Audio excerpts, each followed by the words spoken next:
Olá, de volta com o programa Vídeo Debate e hoje tenho a satisfação e a honra de estar na presença de Kim Kataguiri. Tudo bem, Kim? Tudo bem, então. Muito obrigado pelo convite. Prazer é meu, Kim. A gente que esteve aí em algumas manifestações, a do dia 15 estivemos juntos, antes também estivemos juntos naquela aula pública no MASP. E agora, nessa mais recente, eu estava aqui em Jundiaí, você em São Paulo. Como é que está rolando aí as manifestações todas? Como é que você vê esse cenário, Kim? Olha, eu acho que está muito bom, né? A esquerda perdeu o monopólio das ruas, né? No dia 15, a gente fez a maior manifestação da história do Brasil, né? Não é pouca coisa. Não é pouca coisa. E é a maior manifestação da história do mundo em tempos de paz. Então, a gente conseguiu mobilizar... Então, é que também é complicado falar tempos de paz no Brasil, né? Um país o que é paz, né? O que é paz. Mas tudo bem. Está tão caótico, mas vai lá. Mas eu vejo é bastante positivo isso, né? É uma mudança de cenário que há 2 anos atrás criticar o PT era muito mais difícil do que hoje, né? Tinha toda uma militância forte lá atrás de você, enfim, a mídia estava muito mais com eles. Agora, apesar deles ainda estarem muito fortes, né? Na mídia. Sim. Eu inclusive vi algumas, não vou falar a mídia que eu vi, mas... eles vendem um peixe errôneo da manifestação, inclusive com imagens da 1h da tarde, não das 4, quando estava lotado. Esse tipo de situação acho que não engrandece em nada a mídia aqui no Brasil, a ponto de alguns manifestantes pleitearem com cartazes ali em inglês. Eles pleiteiam o quê? Mídia livre, mídia independente. E a mídia internacional, eles pedem ajuda da mídia internacional. Isso é muito triste para a nossa mídia, isso é um ponto que fica aí quase como um puxão de orelha aí na mídia nossa, né, que a mídia paga pelo governo, vai lá, nem começou a manifestação ainda, mas eles já estão tirando imagens como se já estivesse sendo um fracasso, né? Isso é terrível, não? Bom, Kim, como que está o Brasil Livre hoje, o Movimento Brasil Livre? Bom, o Movimento Brasil Livre é sempre bom relembrar, né, como começou, que foi lá em 1º de novembro, quando a gente fez a primeira manifestação ali no MASP. Deu cerca de 5 mil pessoas, e aí a gente nem pediu impeachment ainda, a gente pedia investigação e punição de todos os envolvidos no escândalo do Petrolão, liberdade de imprensa, que o Grupo Abril tinha acabado de ser vandalizado por conta, né, me lembro, da delação premiada, e o fim de subsídio da ditadura, né? Dinheiro do brasileiro fica no bolso do brasileiro. Mas, que é uma vergonha o que acontece, né? Que é uma obviedade, né? Dinheiro deveria ficar com a gente. É uma coisa tão absurda que até nos surpreende a gente ter que falar isso. Eu mesmo gravei um vídeo nesse assunto de mandar o dinheiro embora sobre o Porto de Mariel. Gravei um vídeo que eu fiquei indignado na época com esse episódio e cheguei a gravar sobre isso. Como se os nossos portos estivessem bem, né? Não, isso é coisas absurdas, mas enfim, eu gostaria nesse esquenta que a gente está fazendo aqui, veja só, Kim, você teve um entreveiro com o deputado Jean Willis. Não sei se você está até cansado de falar nisso, né? Mas enfim, né? Eu vou passar aqui um trecho da provocação do deputado para a sua pessoa. Vamos lá. É um garoto de 19 anos que ganhou espaço na Folha de São Paulo. A Folha de São Paulo deu espaço para um garoto de 19 anos que é o mentor intelectual desse movimento. É um analfabeto político que defende o Estado microscópico e toda essa ideologia ultraliberal. Então, esse é o trecho do deputado Jean Willis provocando você, Kim, falando que você só tem 19 anos... como se isso fosse algum defeito, enfim. Ele já deve ter nascido com 40, né? Não passou por 19 anos. E é engraçado que a Dilma nomeou ele o embaixador da juventude, né? Não, ele é um representante político da juventude e acha um absurdo o menino de 19 anos ter opinião política. Essa é a cereja do bolo que você está falando. Mas enfim, vamos olhar agora um trecho da sua resposta. Mas eu te pergunto, Jean Willis, que moral tem um deputado que diz defender os negros, que diz defender os gays, mas ao mesmo tempo idolatra Che Guevara, ao mesmo tempo se veste de Che Guevara, se fantasia de Che Guevara. Você sabia que se você estivesse lá na Revolução Cubana, com Che Guevara, com Fidel Castro, você seria fuzilado simplesmente por ser gay? Você sabe disso, né, Jean Willis? E vamos lembrar que você, deputado, você assinou um projeto de lei que inclui o islamismo no currículo das escolas. O mesmo islamismo que prega o apedrejamento de mulheres, que mata homossexuais. Você é isso, Jean Willis. Você é uma piada. Você é uma incoerência ambulante. Você, no Twitter, xingou um opositor de negro gordo. Chamou ele de forma pejorativa. Você é um defensor das minorias. Como é que você pode utilizar negro gordo como xingamento para um opositor? E é engraçado ele enfocar tanto o fato de eu ser um garoto de 19 anos, como se isso fosse algum tipo de demérito. Você acha um absurdo a Folha de São Paulo dar espaço para um garoto de 19 anos, mas não acha um absurdo o Congresso Nacional dar espaço para um ex-BBB que entrou puxado porque não tinha votos o suficiente para se eleger sozinho? Você não acha absurdo um parlamentar que não passou em sua história inteira de mandatos nenhum projeto, tá lá parasitando a máquina pública, só recebendo o nosso dinheiro, o dinheiro do nosso bolso, para não fazer nada, para fazer propaganda psolista? Você é só uma marionete do PSOL, Jean Willis. Você nunca passou nenhuma lei. O que é que você tá fazendo no Congresso Nacional? Você me chama de analfabeto político, mas será que você leu o estatuto do seu partido? Será que você sabe que a sua grande líder, a Luciana Genro, apoia regimes como Cuba, como Venezuela, que não respeitam em nenhuma medida os direitos humanos, que matam a população, que fazem a população morrer de fome, que roubam todo o dinheiro da população e mantêm com a nomenclatura? Será que você sabe disso? Eu levo muito mais a sério o deputado Tiririca, que votou contra a lei de diretriz orçamentária, que foi contra o governo federal quando ele quis colocar a mão no bolso do brasileiro, do que você, Jean Willis. O Tiririca, pelo menos, ganhou sua fama por mérito próprio, pelo próprio trabalho. Ele não teve que expor a própria vida durante 2 meses e ter conversas sérias com o Pedro Bial. Eu sou analfabeto político, mas eu te convido para um debate. Eu te desafio para um debate sobre república, sobre modelos econômicos. Vamos ver se você tem coragem de falar que eu sou um analfabeto político. Eu sou só um garoto de 19 anos. O que você tem a temer? Por que você recusaria um debate? Vem, me dá uma surra intelectual, você que é esse ser iluminado. Vamos lá, Jean Willis, eu te desafio. Pode ser por escrito, pode ser ao vivo, pode ser por vídeo, você decide.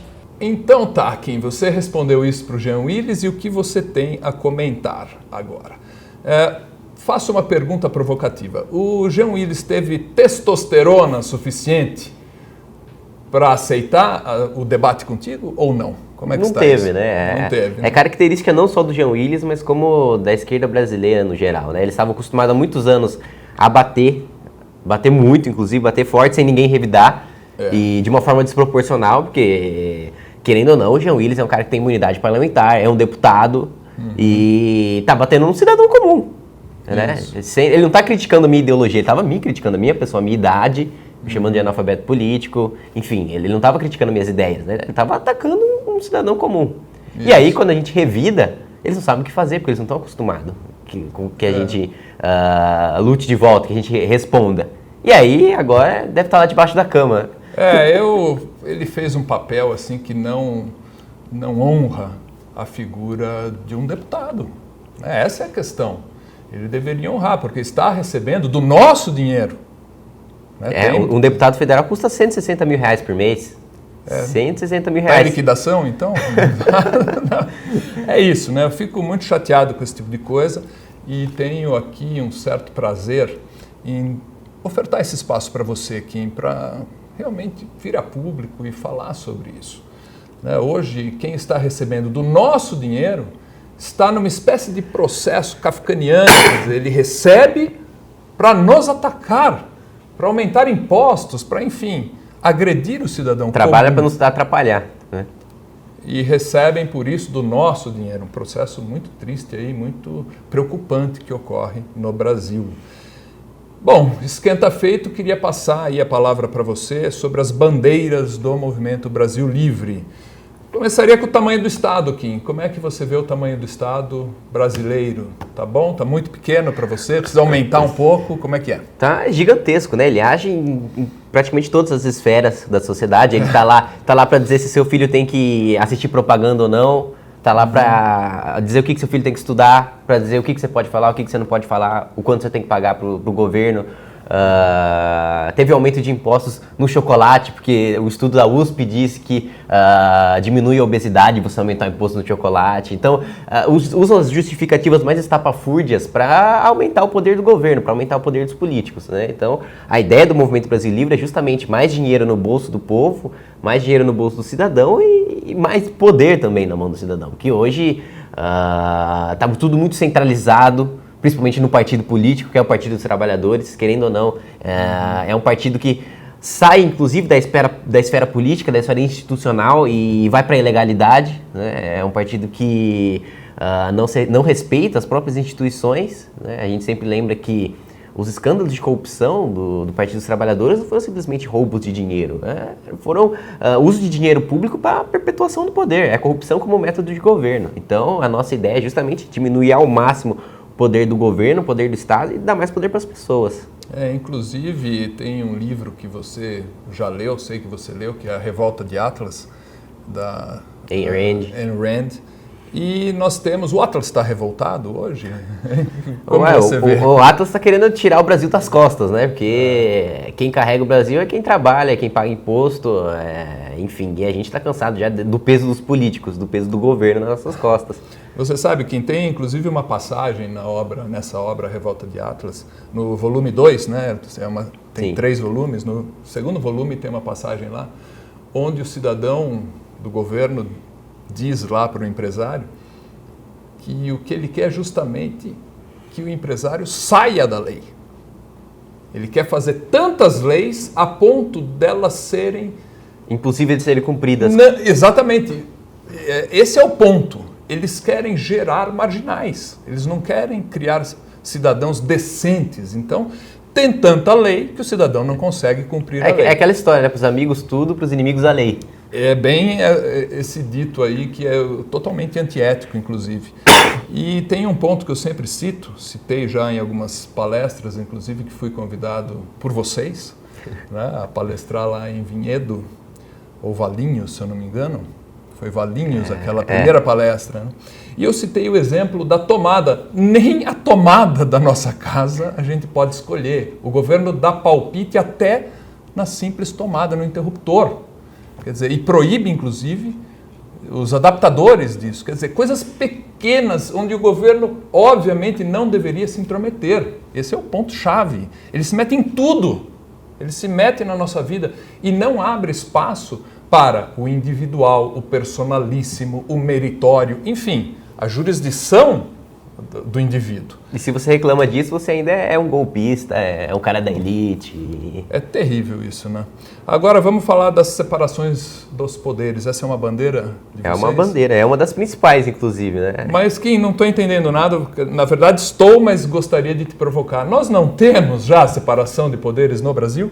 Infelizmente, a nossa tripartição de poderes é veementemente atacada pelo Partido dos Trabalhadores. Como eu já disse, os escândalos em que o Partido dos Trabalhadores está envolvido não são simples escândalos de corrupção, né? São escândalos autoritários, de totalitarismo. Por exemplo, o mensalão. O mensalão é o uso de dinheiro público para você comprar o legislativo e passar as pautas do executivo, né? Você submeter o legislativo, você acabar com o poder em prol de um partido político. E o caso do Petrolão foi exatamente a mesma coisa com o dinheiro da Petrobras, né? E na casa dos bilhões dessa vez, né?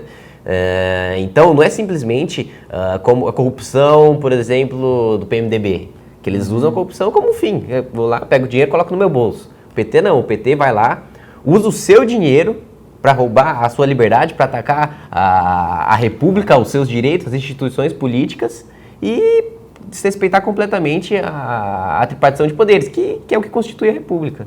Pelo menos sobrou o Poder Judiciário, ou não? Aí é outra provocação que eu te faço. O PT também aparelhou o Judiciário, né? Esse é o problema. Nomeações que, enfim, não são de juízes, mas são de advogados do partido e que, infelizmente, julgam os próprios casos em que o partido está envolvido, né? A questão do planejamento econômico, como é que você vê isso? O governo dita tudo na economia. A gente pode ver isso durante a campanha, né? O Partido dos Trabalhadores foi o único partido que não mostrou o seu planejamento de Brasil. É terrível. Né? E ainda assim, descumpriu todas as coisas que disse que não iria fazer, que jogou para a oposição, disse que não. Se o PSDB ganhar, o Brasil vai estar um caos, vai aumentar o dólar, vai aumentar os juros, vai disparar a inflação. O que aconteceu depois que o Partido dos Trabalhadores ganhou? Aumentou o dólar, aumentou o juros, disparou a inflação. É um estelionato eleitoral? Um estelionato eleitoral. Total, né? Eu também estou de pleno acordo e queria falar para vocês, né? Falando sobre eleições, como é que estão as eleições no Brasil? Foram eleições justas? Como é que você vê essa questão? Teve escândalo no Correio, tem aí uma suspeita muito séria que a eleição foi fraudada, não sei se foi ou não, mas tem gente que fala nisso, né? Empresa Smartmatic, essa coisa toda. Como é que você encara essa situação? Não como movimento, como Kim Kataguiri, opinião pessoal. Primeiro tem a questão do próprio estelionato eleitoral, que você já disse, né? As pessoas que votaram na Dilma Rousseff, elas foram enganadas. As próprias pessoas que votaram no PT nas últimas eleições estão protestando contra o PT agora. Porque elas foram enganadas, justamente entregaram o contrário do que foi vendido. Né? Esse é o primeiro ponto. Segundo ponto, você já disse, o escândalo dos Correios. Né? Uma empresa estatal, monopolista, sendo utilizada como panfletário de um partido político, né? Sendo usado como um braço de um partido político. E isso é um crime gravíssimo. Né? Aliás, Kim, o Correio, pelo menos aqui em Jundiaí, não está funcionando mais. Tudo chega atrasado e era um serviço bom que a gente tinha aqui no Brasil. Hoje não. Hoje o serviço não está bom. Desconfio, também não tenho certeza, que seja porque transformaram os Correios num cabide de emprego gigante. Né? A questão da politização dos Correios. Toda empresa estatal acaba sendo utilizada por interesses políticos, né? Porque quando você está com uma empresa na mão de um político, ele não está interessado no lucro dela, no prejuízo dela, está interessado nos empregos que ele pode dar, nos acordos ilícitos que ele pode fazer para, enfim, ganhar financiamento de campanha, para conseguir pessoas para trabalhar para ele. E é o que o Milton Friedman já dizia, né? São as 4 formas de se gastar o dinheiro. A primeira forma é o seu dinheiro com você mesmo, que você gasta da melhor forma possível, porque é o seu dinheiro, e o melhor produto possível também, porque é para você. O seu dinheiro com outras pessoas, e aí você vai se preocupar muito com o preço, que é o seu dinheiro, não tanto com a qualidade, porque não é para você. O dinheiro dos outros com você, que você não vai se preocupar com o preço, porque não é o seu dinheiro, e você vai se preocupar muito com a qualidade do produto, porque é para você. E o dinheiro dos outros com os outros. E aí você não se preocupa nem com o preço, nem com a qualidade, porque o dinheiro não é seu e não é para você. E é dessa forma que o governo administra as empresas estatais. Não é o dinheiro deles, não é para eles. Quem sai prejudicado quando há um prejuízo é o povo, que vai pagar por forma de impostos todo esse prejuízo, e quando tem lucro vai lá para os cofres públicos e geram mais cargos comissionados, gerem mais cabides de emprego. Então, por isso que uma das bandeiras justamente do Movimento Brasil Livre é privatização. Privatização de todas essas áreas, porque o Estado não tem que ser empreendedor, quem tem que ser empreendedor é a população. Eu concordo plenamente e gostaria de ressaltar aqui para você, Kim, que há uma incompreensão hoje no Brasil, eu percebo isso. O pessoal reclama do governo e muitas vezes, alguns desavisados, pleiteiam mais governo. Ao invés de pleitear menos governo, eles pleiteiam ainda uma maior participação do governo. Eu me recordo que lá naquela aula pública que fizemos no MASP, o tema girava em torno do FGTS e eu perguntei quem era a favor do FGTS. Ninguém foi a favor. Aí, quando perguntei quem era a favor de receber uma casa do governo, aí todo mundo foi a favor. O cidadão não está compreendendo, não está associando Lé com Cré. Exatamente. Então, ao mesmo tempo que querem menos governo, que querem diminuição de impostos, eles querem, mais serviços públicos, mais investimentos do governo, e não é isso, né? Não é isso, hoje há uma incompreensão. Eu vou ter que chamar o intervalo, daqui a pouco então, mais Kim Kataguiri para você, até lá.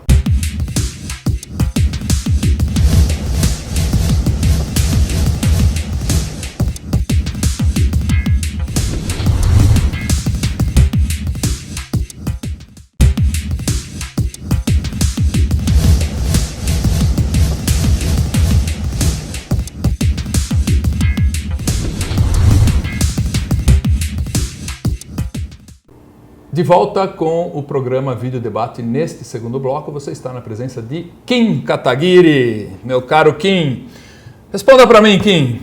Quem não gosta do PT é necessariamente PSDB? Cai direto no PSDB? Essa é a propaganda do governo, né? Se você é contra eles, é porque você é um tucano. E não, né? O Movimento Brasil Livre, por exemplo, repudia completamente o PT, o Partido dos Trabalhadores, também repudia completamente o PSDB, porque é uma diferença ali de grau, mas na essência são a mesma coisa. Isso. Na essência o PSDB fala, o Aécio fala, por exemplo, em restatização da Petrobras, fala em, enfim, não tem tanto interesse em cortar cargos comissionados, fala em cortar ministérios, mas também com uma certa timidez. Então, eles não se opõem completamente. O PSDB não é uma oposição ao PT. Uma oposição seria se tivesse um partido liberal lá, defendendo um corte radical de gastos públicos, de cargos comissionados, que no Brasil são mais de 100 mil. E, enfim, a privatização de estatais, bater de frente mesmo com a ideologia do PT. E não é isso que o PSDB faz hoje. O PSDB praticamente trabalha como linha auxiliar do PT. Por exemplo, no caso do Mensalão, o Aloysio Nunes veio com o discurso de que a gente tinha que deixar o PT sangrar.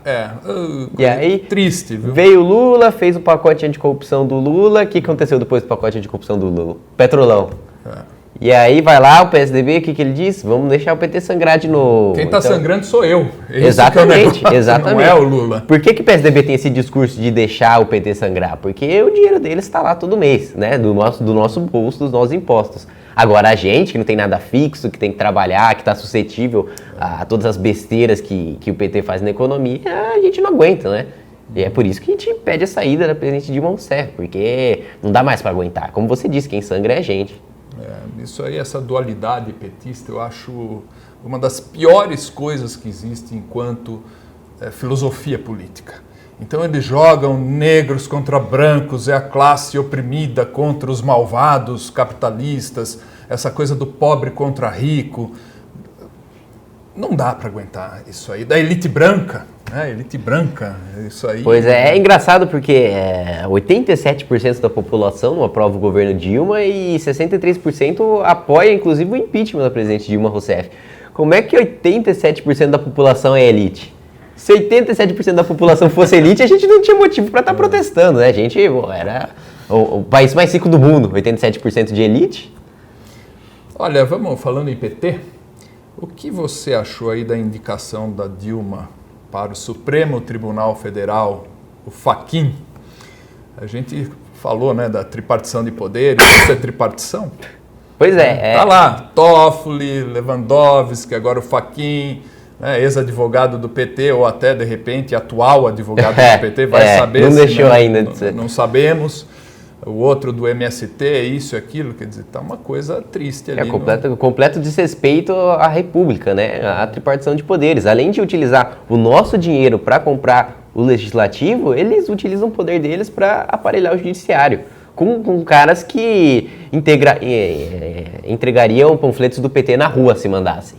Então, caras que de imparciais não tem nada, né? São advogados do Partido dos Trabalhadores, não são juízes que estão lá, enfim, para ponderar sobre casos, enfim, para ver dois lados, estão lá para defender o PT.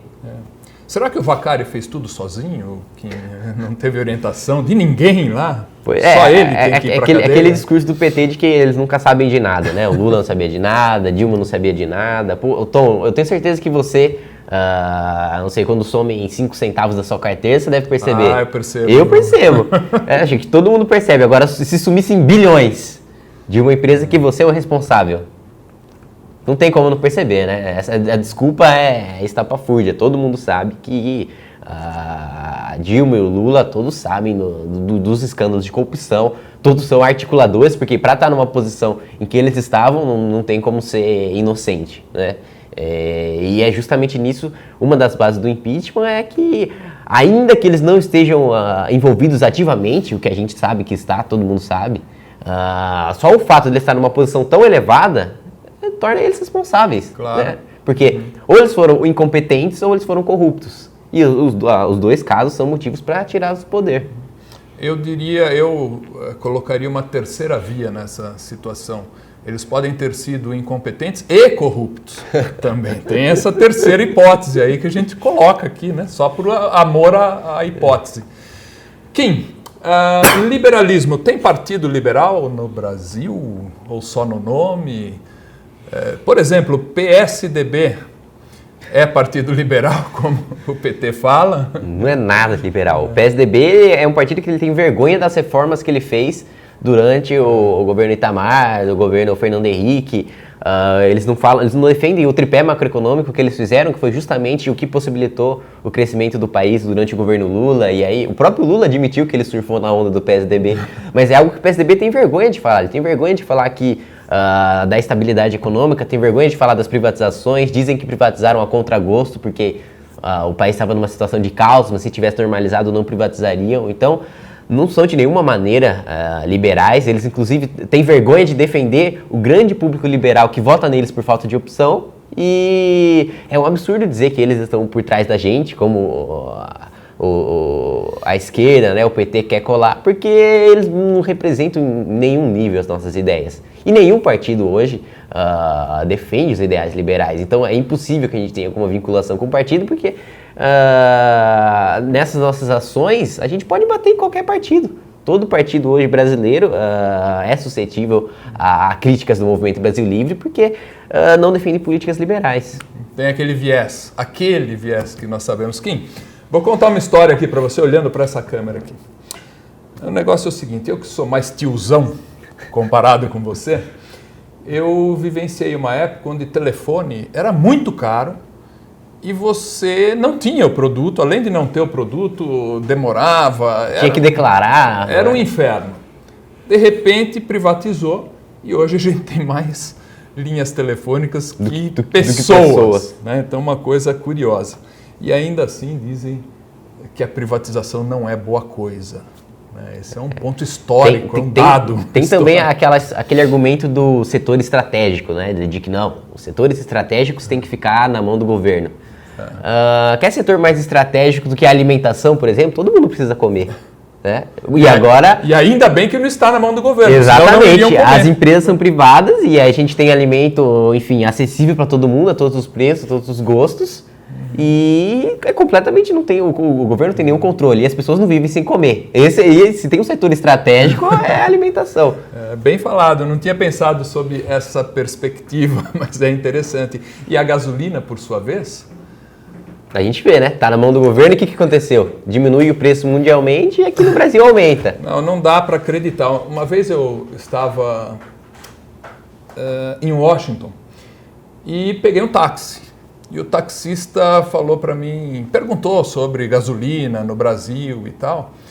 Quando eu falei que o preço era por litro, ele já... A conversa acabou, não dava, mas não é galão. É a mesma coisa que eu te vender água por gota. Você paga a gota d'água. O paradigma dele não consegue nem compreender a realidade do Brasil. Isso é muito triste, eu sou amplamente favorável às privatizações também. Tem que privatizar tudo isso, quer dizer, eu não me sinto dono da Petrobras.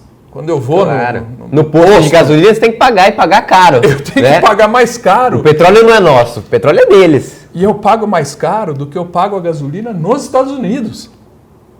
Então, e lá eu não sou dono, aqui eu sou dono? Quer dizer, não está batendo a coisa. E é engraçado que essas empresas monopolistas do governo, a Petrobras, os Correios, gastam milhões por ano para fazer propaganda. E eles são um monopólio, não precisam fazer propaganda. A gente é obrigado a usar os serviços deles. Então é uma coisa tão esquizofrênica de que você tira o dinheiro da população para fazer uma propaganda de um serviço que a população é obrigada a usar.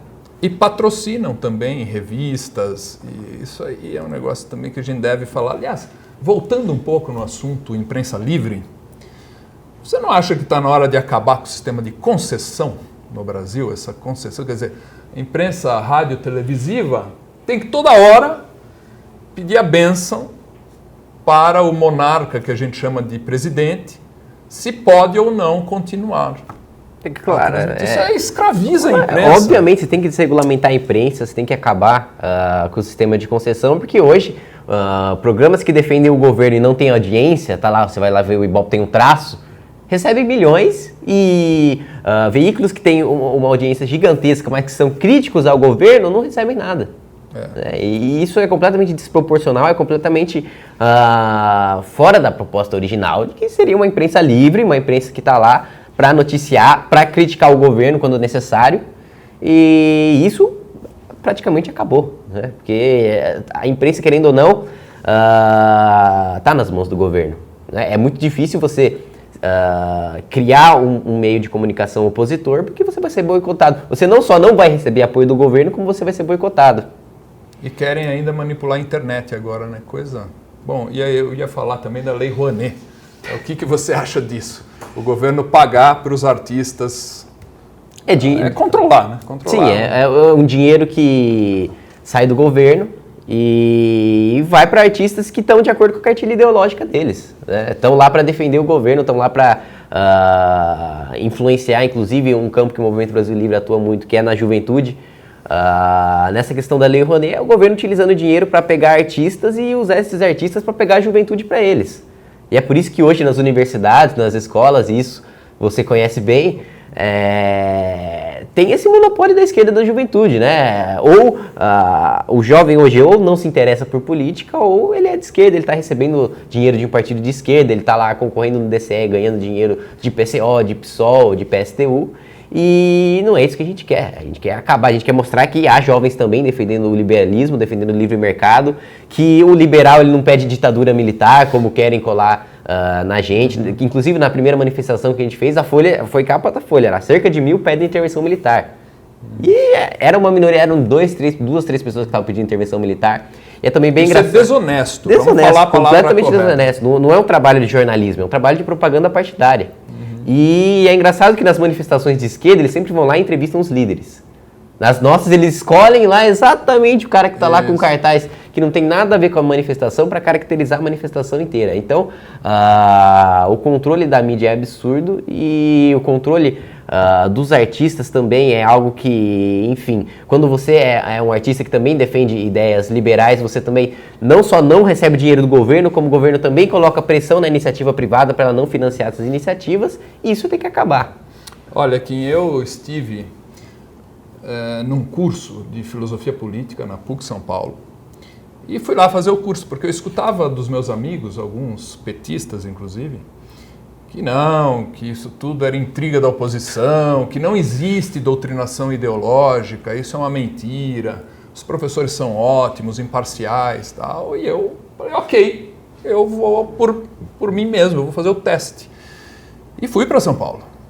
Filosofia política, na PUC, hein? Não estou falando USP, Unicamp, que é conhecidamente um reduto, né? Um antro de esquerdistas. Eu fui lá e tive um bate-boca muito feio com o professor, porque ele atacava a propriedade privada de uma maneira quase totalitária, eu diria.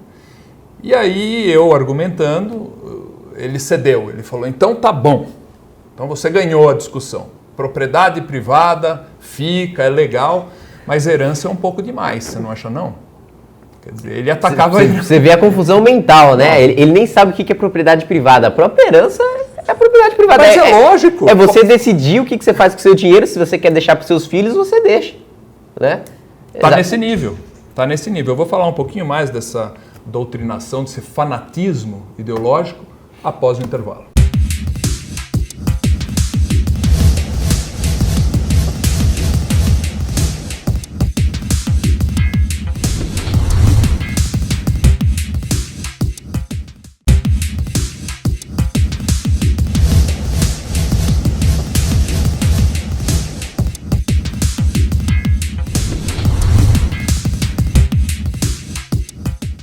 Olá, estamos de volta no terceiro bloco do programa Vídeo Debate. Você está ao lado de Kim Kataguiri. Kim, vamos lá, o tema fanatismo ideológico deste terceiro bloco. Não, nós estamos tratando das manifestações populares e os próximos passos, mas ainda vou tratar um pouquinho do fanatismo.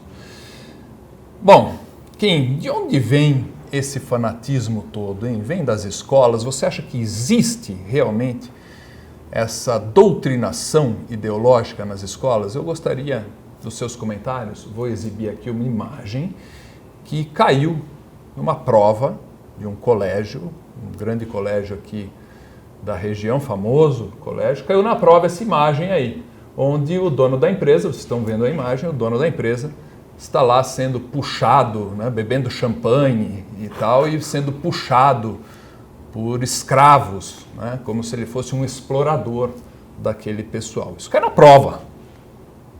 E temos aqui imagens também de um livro adotado por um grande colégio, e no livro tem o estereótipo dos empresários, aquele cidadão de terninho e pasta na mão, numa descida para o inferno, né, com o diabo e tudo mais. Está lá. E na figura ao lado temos aquela imagem de dois jovens de uma rádio comunitária, de uma favela, com fundo celeste. né, dando aquela imagem de céu. Isso é doutrinação na sua visão, Kim? Como é que você vê? Obviamente é doutrinação. E eu te pergunto, esse colégio é particular, certo? É particular. Então, é o dinheiro dos pais, que E caro, e bem caro. Caro, né? Sendo caro, os pais muito provavelmente são empreendedores, né? Sim. E os pais pagando para os filhos serem educados contra eles. A capa do livro pode mostrar também, né? Temos uma certa liberdade ainda. Ainda. Vamos mostrar a capa do livro. Então, comenta aí mais, Kim, o que você acha? É descarado, né? É uma coisa que é covarde até, porque você está pegando pessoas que estão se iniciando, estão começando a se formar, né? Nas escolas, isso daí, isso sem falar nas universidades. Está lá na escola, está lá o menininho desde a primeira série, aprendendo que o empresário é malvadão, que o empresário explora o trabalhador, que o empresário rouba seu dinheiro. E é justamente o empreendedor que ele cria empregos. Sem o empreendedor não existiria o dinheiro dos impostos. Então, é uma coisa que praticamente esquizofrênica, né? Você ataca justamente a pessoa que está ali bancando a estrutura do Estado. A galinha dos ovos de ouro, que vai gerar renda para, inclusive, o Estado utilizar dessa renda para ajudar quem mais necessita. Exatamente. E aí você vai lá, coloca seu filho num colégio mais caro, por quê? Porque os colégios públicos do Brasil são uma absoluta porcaria. Sim, é um lixo. Né? Muitos, inclusive, são dominados por traficantes que usam lá para fazer recrutamento de menores. E aí você paga para o seu filho ser doutrinado contra você. É uma coisa absurda, é uma coisa que eu senti na pele, inclusive, tanto no ensino médio, que eu estudei no Colégio Técnico da Unicamp, então você já deve imaginar como é. Imagino. E depois eu fui estudar na Universidade Federal do ABC, né, que foi feita pelo Lula, o chão da universidade é vermelho, e, enfim, é uma coisa que é descarado. E os professores, eles não só criticam o liberalismo, como também não conhecem o liberalismo. Esse é o ponto. Você vai lá, você vai citar autores como Milton Friedman, que é famosíssimo, prêmio Nobel, e os professores de economia não conhecem Milton Friedman. Isso. Agora, Marx conhecem. Conhecem, e é engraçado que nas universidades pelo mundo, nas melhores universidades, Marx é até estudado em ciências sociais, em sociologia, em filosofia, só que vamos lembrar que o principal livro do Marx, O Capital, é um livro de economia.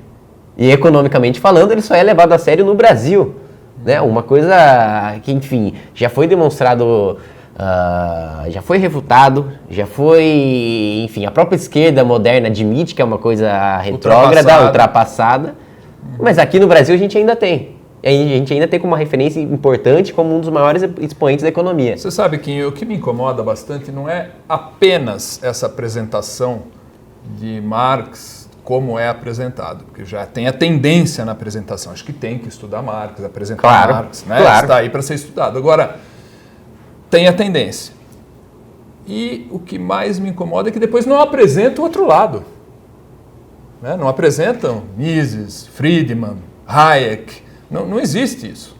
Então, coisa triste. Quando apresentam alguma coisa, algum autor ali do começo, Adam Smith, John Locke, isso, e aí é um pedacinho, e são autores que nós liberais já consideramos que, enfim, já houve um pensamento mais moderno, formulado depois do deles, mas eles só apresentam aquele e ainda é trechinhos com um comentário enorme dizendo que aquilo está errado. Exatamente. Então, e não mostra a evolução do raciocínio. Exatamente. Quando você vai ver, quando você vai aprender o pensamento de esquerda, você vai lá desde o primeiro cara, desde de Rousseau lá falando que a humanidade seria, a violência começou depois que o cara foi lá e fez uma cerca e disse que aquele terreno é dele, até os modernos. Agora, os liberais, nada.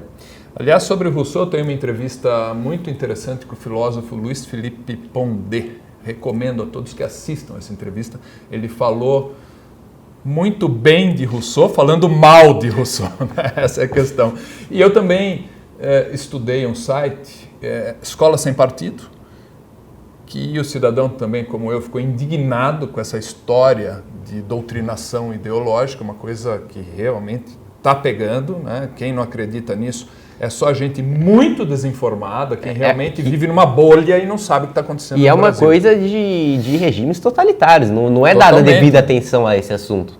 É uma coisa que estava lá na Alemanha nazista, é uma coisa que está lá em Cuba hoje, é uma coisa que está lá na Coreia do Norte. Camboja, Vietnã, Todos esses países que a gente China, sabe que... são os países comunistas, vamos falar com todas as letras, né? E hoje aqui em Jundiaí, por exemplo, temos PCdoB, Partido Comunista do Brasil, no poder. Foi esse martelo, essa coisa complicado. Mas vamos falar de coisa boa um pouquinho. A marcha, o que você tem a dizer da marcha? O programa está acabando, o terceiro bloco, vamos falar agora de marcha, objetivos do movimento, conta tudo aí pra gente. Depois dessas manifestações, que a gente indicou o impeachment da presidente Dilma Rousseff, a gente está organizando essa marcha, que a gente vai partir daqui no dia 24, e a gente vai a pé até Brasília. Agora é o momento que o espectador vai... Meu Deus, o que é isso? E é isso mesmo, a gente vai a pé até Brasília, a gente vai passando em todas as cidades que estão lá no caminho, né, angariando apoio, fazendo eventos, fazendo discursos, mostrando por que a gente está lá. E é uma marcha, é pela liberdade, é em defesa da República, que é tudo que o Brasil precisa hoje, né? Primeiro, proteger a sua República, que está ameaçada por um partido que não respeita as instituições. Um partido totalitário, vamos falar o que partido totalitário. E depois a liberdade que a gente não tem hoje, né? É uma coisa que, enfim, 40% de impostos. Né, uma burocracia que faz você trabalhar ainda mais para o governo. Você trabalha para elaborar os seus impostos, né? Porque o imposto ele não é só... o meu caso. O imposto ele não é só alto, ele é complexo. Ele faz você trabalhar em cima de imposto. Esse é o Kim Kataguiri. É isso aí, Kim. Você está dando voz à minha demanda. Eu penso exatamente isso e fico feliz de escutar você falar. Viu, Jânio Willis? Escuta aqui o Kim Kataguiri. Aprenda com o Kim. Você precisa aprender muito, viu? Olha, Willis, você é deputado. Venha debater com o Kim. Ele só tem 19 anos, por que você tem medo, rapaz? E segundo ele mesmo, sou analfabeto político. Então vem a oportunidade de ouro para debater, né? Mas enfim, vamos falar objetivos do movimento. Antes disso, espera um pouquinho, você vai a pé, mas não vai à noite, você tem que dormir, você tem que... Sim, claro. Espero que você tenha. Sim, claro, para todos que queiram se unir à marcha, e enfim, você pode andar os 1.000 quilômetros, que daqui até São Paulo são 1.000 quilômetros, mas você também pode andar quando a gente passar pela sua cidade. Claro, é claro. E as pessoas, a gente sabe que não tem nenhum militante pago lá e as pessoas têm que trabalhar. A gente entende isso perfeitamente. Por exemplo, no meu caso, eu poderia ir até Brasília e pegar vocês só lá no final? Claro, a gente vai chegar lá dia 27 e a ideia é que a gente continue lá até que nossas reivindicações sejam atendidas, porque... Teve um papel muito importante das ruas, é sempre bom ressaltar isso, que a Dilma perdeu tanto poder que o Cunha se transformou no primeiro-ministro, né? As manifestações de rua instauraram o parlamentarismo no Brasil. Essa parlamentarismo é branco, isso. Porque a Dilma, que poder que ela tem? O poder político ela delegou para o Michel Temer. O poder econômico está nas mãos do Levi, e o Levi faz reunião com o Cunha para passar as reformas, não faz com a Dilma. Agora... Eu diria que pede para sair, né? O próximo passo é ir lá no Congresso, na Câmara, falar, olha, Cunha, não dá mais para ser omisso. Vai sobrar para você se você não começar a colocar as nossas reivindicações em pauta. Aliás, na lista do Janot não está faltando gente? Ele vem com aquela desculpa de que a Dilma Rousseff não pode ser investigada porque ela é chefe de Estado, chefe de governo. Isso? Absoluta baboseira. Isso aí não procede. Ninguém está livre de investigação. Ninguém. Não importa o cargo. Aliás, por estar no cargo, ela deveria ser a mais investigada. A mais investigada de todos os brasileiros. Agora, o governo fica preocupado em investigar o Kim, a mim e a você que está nos assistindo. Faça-me o favor, tem que investigar. Para começar... O presidente da República. Sim, e é tão patético essa investigação de nós que eles fazem, que quando eles não conseguem descobrir nada, por exemplo, um blog que está inclusive na lista do Petrolão diz que eu sou financiado pela CIA. Não, isso já me irritou, eu já briguei, você sabe que eu falei grosso com isso aí. A pessoa vem acusar que você é patrocinado pela CIA, pelos irmãos Koch e tal. E eu digo, isso não procede e vou falar mais. Quem dera! Quem é, exatamente. Qual é o problema de ser patrocinado por quem quer que seja? Eu não gostaria de ser patrocinado... Pelo governo. Isso aí. Falou Kim Kataguiri. Pelo governo. Patrocínio do governo eu não quero. Porque o governo ele não patrocina, ele compra. Exatamente. E aí você tem que atender as pautas dele e aí você tem que ser empregado dele. Agora, a iniciativa privada, nós somos liberais, nós defendemos, nós não temos nada contra receber. E é por isso que é uma acusação que, além de absurda e inverídica, é uma coisa engraçada. Porque se a gente recebesse, a gente não teria nenhuma vergonha em falar que a gente recebe. Exatamente. Coisa que eles têm, essa turminha do lado Exato, de lá é tem porque o vergonha. discurso deles é justamente isso, de defender os pobres, de ódio aos ricos, mas quem financia eles? Grandes banqueiros, empreiteiras. Bom, marcha. Vocês saem dia 24, 24. Chegam dia 27. é 27 de maio. Dia 27 de maio. Uau! Então tá, você... Eu também vou agendar para estar lá recebendo Então tá lá no vocês. nosso site a rota, para quem quiser acompanhar na sua Ah, cidade. eu vi, até imprimi aqui, muito Tá lá, interessante, vai marcha, passar por isso. cidades aqui, né? É. Vamos fazer todo o estado de São Paulo, a ponta de Minas Gerais e atravessar aqui Goiás até Brasília. E aí, todos vocês que quiserem contribuir, que quiserem participar, tá lá no nosso site, né, marchapelaliberdade.com e... Enfim, você vai ver o trajeto, a gente também está aberto para doações, porque como o Tom bem disse, a gente não recebe nada de bilionários americanos. E se você não tiver dinheiro também, vai lá, leva uma torta pra gente, leva uma água. Tá valendo, né? Tá valendo. É isso aí, Kim, vou abrir um espaço para você, mensagem final. Vamos lá, Kim. Bom, primeiro agradeço de novo você, Tom, pelo Obrigado, espaço eu que te agradeço. aqui concedido, e a minha mensagem é a seguinte, né? A gente tem que levar a luta agora para o Congresso Nacional, para Brasília. Todas as grandes marchas, todos os grandes protestos que conseguiram grandes reivindicações com governos foram feitos lá na casa deles. A gente cumpriu o nosso papel nas ruas agora, é claro que lotar Paulista tem obviamente um resultado político imenso, mas a gente tem que estar lá na casa deles, cobrando eles e falando, olha, se vocês não nos atenderem, vai sobrar para vocês, vai sobrar para a Câmara, vai sobrar para o Eduardo Cunha, vai sobrar para o Renan Calheiros, então atendam às nossas reivindicações, porque senão, enfim, vai sobrar para vocês e o que a gente quer é isso. Até para o Janot, vai sobrar Janot, inclui na lista aí, Janot. Exatamente. Tá faltando gente. E o recado que a gente tem que dar é o seguinte, Brasília não vai pautar as ruas, ninguém estava lá pedindo reforma política petista, ninguém estava lá pedindo um pacote anticorrupção, que é inclusive irônico, porque o pacote anticorrupção da Dilma afrouxa a lei anticorrupção. Então ninguém estava lá para pedir isso. A gente estava lá para pedir o impeachment da presidente Dilma Rousseff, a gente estava lá para pedir privatização da Petrobras, redução do Estado, e é essa posição que a gente vai manter. Então eu convoco você para a nossa marcha, para que você nos ajude, para que você participe e que a gente faça o papel da oposição de verdade, né? Porque nós temos que nos representar, já que o Congresso Nacional não representa. E nenhum partido anda representando muito Nenhum a oposição, partido. né? Tá tudo muito frouxo. Salvo honrosas exceções, vamos fazer essa menção, existem exceções. Que infelizmente são mas, exceções, né? Vamos lembrar. Exceções raríssimas. Kim, você falou para mim que a Dilma terceirizou o poder, né? E realmente está lá, o Temer e o Levi fazem a festa e ela, teoricamente, está desprovida do poder. Mas ela ainda tem um Estado muito aparelhado e os braços do PT estão aí. Como é que você vê essa situação? E é exatamente por isso, Tom, que a gente ataca o tamanho do Estado e não só o PT, não só a Dilma, né? O Movimento Brasil Livre é um movimento liberal, não é simplesmente um movimento anti-PT, é um movimento anti-Dilma, não é um movimento de reação, é um movimento de proposição, de propostas. Então, a gente quer justamente diminuir, como eu já disse, existem mais de 100 mil cargos comissionados, dezenas de milhares de amigos do Partido dos Trabalhadores, e a gente tem que acabar com isso, tem que parar de mandar o nosso dinheiro para eles trabalharem contra a gente. Né? A ideia é que eles não têm mais o governo, eles não têm mais o poder para governar o país, mas eles continuam tendo a máquina estatal na mão deles, continuam tendo o nosso dinheiro na mão deles e pessoas recebendo o nosso dinheiro trabalhando para eles. Então a gente tem que acabar com isso, tem que acabar com a quantidade absurda de ministérios, acabar com a quantidade absurda de cargos comissionados e, enfim, para que o problema não se repita com outro partido, né? Porque a estrutura do Estado está lá. Sai PT, entra PSDB, continua a estrutura do Estado. A gente tem que acabar justamente com isso para que nenhum partido faça uso político da máquina pública.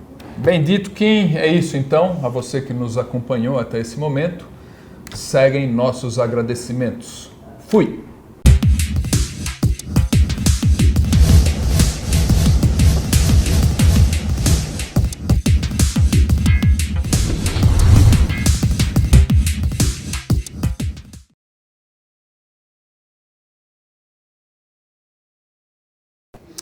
Então, Kim, o que o pessoal está falando disso lá no MBL, assim, nos bastidores? O bastidor é que a gente tem que bater cada vez mais na oposição, né? Porque falta postura incisiva neles, né? E aí o que a gente quer é justamente, já deu algum resultado. Quando a gente no mês passado entregou uma caixa de bananas no diretório do PSDB. Foi sensacional. Aqui. E aí, na hora, já ligou o assessor do Carlos Sampaio falando, pô, fogo amigo, não sei o que, não sei o que lá. No outro dia tava o Carlos Sampaio na tribuna lá, batendo firme. E no outro dia já levou o bolo, aquele famoso bolo 100 dias sem governo, se não me engano. Então, dá certo, né? Funciona bater, que a oposição fica mais firme, que sabe que sobra para ela se eles não agirem. Eu também gostei muito de um vídeo que o Fernando fez, ele bateu bem, viu? Tocou bem ali o terror lá. O vídeo seu também, do Jean Willis, achei muito bom. Eu acho que o resumo da ópera é que vocês, posso dizer nós, se você me autorizar, claro. A gente está pautando os políticos, cara. Sim. Acho que invertemos o jogo mesmo. E essa é a ideia. Essa é a ideia. Porque, no fundo, eles são nossos funcionários. Eles têm que ser pautados por vem, nós. Esse é o dinheiro vem do nosso bolso. E não só pautando, eu diria inspirando, inclusive. Porque o cara como o Fernando Holly, 18 anos, de Carapicuíba, mora numa Coab, falando para um público de centenas de milhares de pessoas que tem que privatizar tudo e sendo aplaudido. Isso inspira o cara. Isso aí é maravilhoso, viu? Aliás, ele veio de transporte público na manifestação. Eu fiquei, sabe, quando eu vi...